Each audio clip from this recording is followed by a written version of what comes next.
Hello everyone. In this we will discuss the next problem, which is subsequence. Uh, Given two strings yes and t, return true if yes is subsequence of t or false otherwise. So we have to return true if yes is a subsequence, else false. So thus a subsequence of a string is a new string that is formed from the original string by deleting some uh, can be none of the characters without disturbing the relative positions of the renaming the characters. That is, AC is a subsequence of this, but while AEC is not. So the subsequence we call a string is subsequence if it should be it should be formed from the original string by deleting the some characters. For example, here if we delete B and D, we get ACE, but we we can do whatever, but we won't get AEC. We have to rearrange the character. So that is the reason this is not a subsequence, but yeah, this is a subsequence. So for this is what we have to return.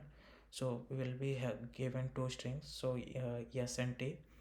So and also these are the constants. So initial what we are doing here is, initially we have taken a j is equal to 0. So and this first string, length of the first string, in this program what we'll be doing is, we'll be comparing the uh, characters. So here we take the first character of the substring, and compare it with we iterate through these characters and characters of the string, and we compare. So initially we compare a with a, first character with first character, which is a with a, true. So we increment here, and this will also get increment. And b, we compare b with h. So this is not true, so we increment the only in the uh, second string, not in first string. So again we compare b with b, so true, so we increment at both places. It becomes c. Here we'll be coming to index at c, and here we come to g. So c g will be compared. So this is for not equal, so we move forward. And dc is c d is compared. So this is false, so we move forward here. And now c c is compared, and this is true. So that is the reason we have this string, in this string is subsequence of this the given string. So that is the reason we will be returning true. So same way we will be doing in program. So initially we have created a outer for loop for iterating through the second string, and the internally we taken j is equal to 0 to iterate through the subsequent string. So I'll explain you this condition in a minute. So before that, like, this is the main logic. So here we are comparing a with a, which is s of j. So s of j is s of 0, a with I. So here we are iterating through this string, so we have compared a with a.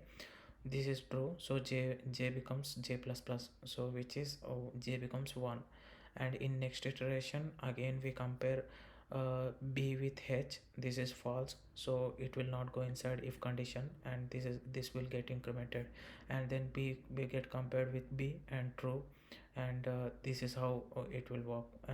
So both get increment, and it will work so on, same way. So here the condition this we have written because to avoid extra iteration. For example, assume here these strings are very small, but if our second string is like length of maybe 10 power 4 characters, like 10 power 4, which is like 10,000. Then and our first string is like just 2 characters. Let's assume, then in that case, if the 2 characters we found in initially itself, then we no need to iterate throughout the string. So that is the reason we have written this break condition. So this will check, like initially, for example, we have T is 1000 characters and S is 2 characters, and initially itself we found AB, which is the first string. Then here these conditions become so true, because J is greater than or equal to the length of this string. So this get breaks, so that we no need to iterate through all the remaining characters like 10,000 times. So this is making a little efficient for this program. And later here we return if j double equal to s of length, then we will be returning true, else false, because if this is not true, then this the our given sub string will not be the subsequence of the our string tree t. So this is our program. So I have shared this program in the discussion. So I'll share the link of this program description in this video description. And yeah, that's it for this video. Thank you for watching.